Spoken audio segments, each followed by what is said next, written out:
All right, going live one last time this weekend, and after this past weekend with all the events that occurred, around the world and here locally, I just want to talk about one main thing today. Will Donald Trump declare war or invade Mexico? Whichever is first, right? Will Donald Trump do that? Will America do that? And I'll answer that right now. My answer is no. He's not going to declare war, and there's a lot of reasons why. Now, I'm going to give you the reasons why, and then I'm also tell you why there's an exception, but also give you a reason why I think people should also, be keeping an eye on what's happening, with those people he's pardoned. All right. So the reason why is because, and let me give you a backstory here. So when Donald Trump became president, he immediately signed executive orders. Executive orders are documents signed by the president of the United States. They carry the weight of law, but they're not law. They're temporary. This is something that all presidents have done to it. They sign something to make sure they can, run the country in a certain way. For example, Obama had executive orders of not deporting certain people, kids, and their families. He had executive orders not, going to soft spots, places like that. And you got other people like George W. Bush who had executive orders how to treat people as well. So this is important because it has a weight of law, these executive orders, but they're not. And these executive orders declared that narco or cartels from Mexico, Colombia, and everywhere else, that those would not be considered terrorist organizations. Very similar to Al Qaeda, matter of fact, similar to ISIS and Al Qaeda, where once you declare them a terrorist organization, now you can go after them with certain tools available to the president, to law enforcement, that you couldn't go after them with prior to that, right? So, for example, by signing an executive order, you can go after somebody's documents. You can go after somebody's, financial records that maybe you couldn't go after as easily as you could, right? Because now they're a terrorist and not just any, organization. You can use certain weapons and even kidnap, invade, do things like that that under we know it's wrong, but under American law, it allows him to do that. Not saying I agree with it. I'm just explaining to you how these executive orders have the weight of law, but they're not necessarily carrying the power of law. I mention all this because this week the question has been raised. He's threatened to invade Mexico, and he's threatened to go in there and start blasting just like all these other places. So as to the question as to why he won't invade, here's my take on it real quick. There's too much to lose. There's too much to lose as far as money is concerned. Number one, there's a lot of money that's made, and if you think it's people in Mexico making that money, you're wrong. It's the people in North America making that money. The number one way that drugs are trafficked into the United States of America are not quote unquote illegal immigrants or aliens, as they like to say, right? It's not people coming across the border who are quote unquote illegal. It's American citizens. They are the number one way that drugs get into this country. So that's number one. Number two, you got a lot of American guns in Mexico. Do Mexicans have guns? Yes, but a lot of those same guns come from these borders. They need those guns over there basically to control the business, obviously, that people may have, those cartels, right? But they also, here in America, they need to sell those guns to make that money. So that's the other reason. Again, there's a lot of money to be made from this, going back as far as the 1970s and 80s, and even before that. The DEA, the Drug Enforcement Agency, the same one that escorted Nicolas Maduro when he was kidnapped from one Venezuela, the same ones that are responsible for taking down cartels and all these people you see on Netflix, the cartel leaders. The DEA has been in those countries for years, along with the CIA and the FBI. They get kicked out sometimes by world leaders who know that they're dirty, that they play dirty, that they do some crooked stuff, and as a result, they have power and they've had power. So we rarely hear about them. But under an executive order that was passed back when Trump signed these documents, now even a band, a Conjunto Norteño, by the way, let me back up real quick.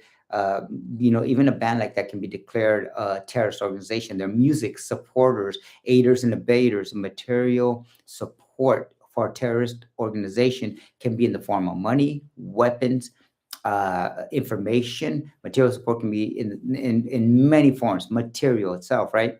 Well, music such as what they call narco corridos, or just simple music from Mexico or other countries that talk about or promote the culture, whether it be drug trafficking or not. All of a sudden, when he signed that document, those executive orders, Donald Trump criminalized an entire culture of Mexicanos and raza from South America who might listen to music with accordion, Spanish songs that might talk about maybe the clothes they wear, the things they do, how bad they are. Just like any artist does. These are artists oftentimes talking about a lifestyle they don't even live, or maybe talking about somebody, right? The point is, a whole culture gets criminalized, and now you've got people, old school bands like Los Tigres del Norte. Would they be considered a criminal organization because they talk about trafficking in their music? Will Ramon Ayala be considered, old school music I'm talking about now, considered a criminal organization, or terrorist organization, or affiliator or supporter of, because they do songs like that, they did songs like that in the past? I don't know, but it's already happened to the newer groups, including to the group that sang with Bad Bunny, did that famous song last year, and I won't even try to mention it. But it was a beautiful song. Unfortunately, they were put on the list, and their passports, I believe, were pulled. So, under this executive order, he criminalized an entire culture. It looks tough. It is tough, but I think it was also part of the optics. See, he goes by how tough he is. And the truth is, there's a lot of money to be made in Mexico with the minerals and things like that. And I don't think the U.S. Wants that, because they really set off a serious, I don't know, they set off a serious firecracker that's not going to look like a firecracker when it's all said and done. So, with that said, I don't think they're going to do it. There's too much money to be made.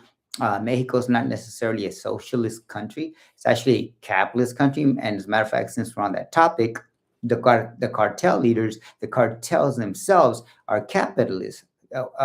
Mayo and Joaquin Guzman, all these cartel leaders that have been arrested or turned themselves in, or whatever's happened to them, they are all capitalist leaders. They believe in capitalist organizations, billionaire organizations. They make money. They own the factories. They own the airplanes. They own the buses and the people who work.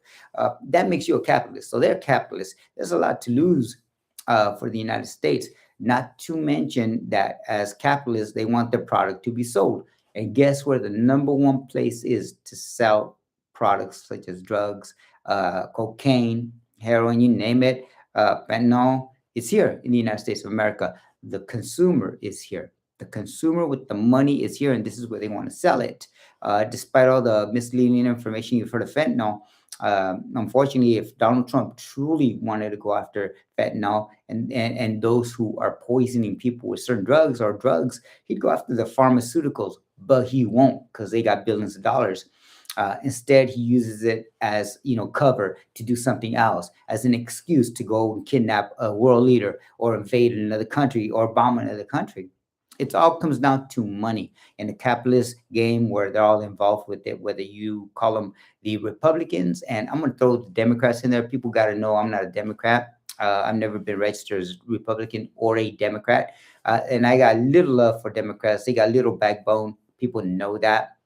That's why I don't even talk about them, because the truth is they're not even standing up the way they should. They're not even fighting for the people they should. And someday I'm going to do a whole thing on Republicans versus Democrats, what's the history and all that, and how they all came to be. I'm a history teacher, so trust me, I know the history of the Democrats, and they were not good to our people and to black people and other people. So that's a whole different topic. But even they aren't doing anything to stop anything. Nobody's going to get in the way. Claudia Sheinbaum. That's another thing. The president of Mexico. She's trying to do what she can, or what with the little that she can. And I say that because they don't have the money that the United States has. So Mexico is probably a bigger partner, because they already cooperated by handing over people. They already cooperated by allowing the U.S. government to continue to operate in the borders of Mexico. So I don't believe he's going to invade Mexico. There is one excuse, or at least exception that I mentioned, and that is if, for example, something crazy like the Epstein file or something is about to be revealed, which really bad. Yeah, something like that. But even then, the guy's got no shame. 47. I'm talking about the guy in the White House right now. He's got no shame. He's got no morals. He doesn't believe in anything. The only thing Donald Trump believes in is Donald Trump. The only thing Trump cares about is Donald Trump. Yeah, he doesn't have principles. He doesn't have values. I was speaking about Democrats earlier. The dude was a Democrat, earlier on in his life. The dude was a donor to all the parties, including the Democrats. Big buddy with Bill Clinton. So the guy has no morals, no standing. And I believe that the only other exception is going to be something even bigger than the Epstein files. It's going to have to be some sort of world war, some sort of something that really moves him to do that. That's why I say he won't do it.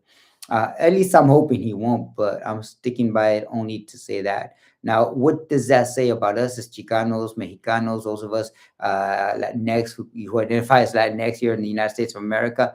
What does that say if we come from, or our parents were born in Mexico, or grandparents, or even us, right? Where does that put us? If the United States were to invade Mexico, where would that put us? I think we'd have to be smart enough to know not to fight for the United States. This is an empire, always has been. It's an empire with a constitution. It's got a government and an economy, the strongest economy the world has ever known. But with that comes a lot of blood. And for a Chicano to support the current administration and to support an invasion of, say, for example, Mexico, that would be a contradiction, a hypocritical thing to do. Number one, because it's immoral and inhumane. All war is. And even if it's in self defense, you got to think about what you're doing. And in this case, it would not be in self defense. And so in this case, I believe that Chicanos have no right or no interest, or should have any interest in invading Mexico, having Mexico invaded. If anything, the troops currently serving, who are Mexicano, quote unquote, Latino descent, that's what you want to call yourself. If you're in there, your parents or you yourself were born in the south of the border, you should have a connection, and you should understand. Number one, I don't know what you're doing in the military right now, but you probably ought to think twice about with the orders that you're receiving out there, right? But definitely, if you're put in that position, I would hope that you wouldn't follow through, because obviously these things are going to be done, and are being done, I should say, with illegal, motives and illegal agendas. I would say just last year, not long ago, a couple months ago, in 2025. I think it was the admiral of Central America, or of the Latin America and Central American countries. He's African American man. He resigned, and he resigned for a reason. And so he knew there was going to be some war, some invasions coming. And sure enough, we saw what happened with Venezuela. Now he's threatening to do the same with other countries, including Colombia and Mexico. And there are countries, including Greenland, but especially Mexico, going back to that. I think there's a lot of illegality involved there. I think we're going to find out. Unfortunately, the history books are probably going to, lead us to see what was created and what was done. And it's going to be really embarrassing for those who stood on the side of history, where you were wrong, and the side of history where you knew it was wrong and embarrassing. Stand on the side of history if you have enough time. Stand on the side of history of what's right. That's opposing these wars, opposing these invasions, opposing these lies, right? Opposing exploitation that's taking place around the world, and especially here in the Western Hemisphere, and then locally here in the United States of America. Stand on the side of the oppressed and those, even if they're outside of our borders. So that includes people in Mexico, and that includes our soldiers who are out there. Use your brain, use that conscience, use that heart you got, and think about the decisions that are being issued to you, because an invasion of Mexico would be one of the ugliest things. I hope I'm right, and I hope that they call him taco for a reason. By the way, that term for Donald Trump was a term given to him by Wall Street, because Wall Street kept seeing the threats he made, and he would never follow through. Taco simply means, was it Trump always chickens out, and that's a Wall Street term. The deadly thing, though, or the dangerous part, is that this fool, Trump, has been known to do things because of his ego being hurt, and that is scary, because you should not have a person in charge of nuclear weapons. You should not have a person in charge who is not stable, and gets his feelings hurt and goes and invades a country or kidnaps somebody or whatever he's going to do next, right? Bombs another country. So with that said, I just wanted to touch on the question: will the U.S. invade Mexico? I'm hoping that they don't, but if they do, Chicanos have no support, no role, no should have no interest in supporting that kind of illegal activity and in supporting that kind of immoral leadership. And again, Rafael, Maestro Avitia, I'm out, and have a great start of your 2026. I'll see you soon. I hope.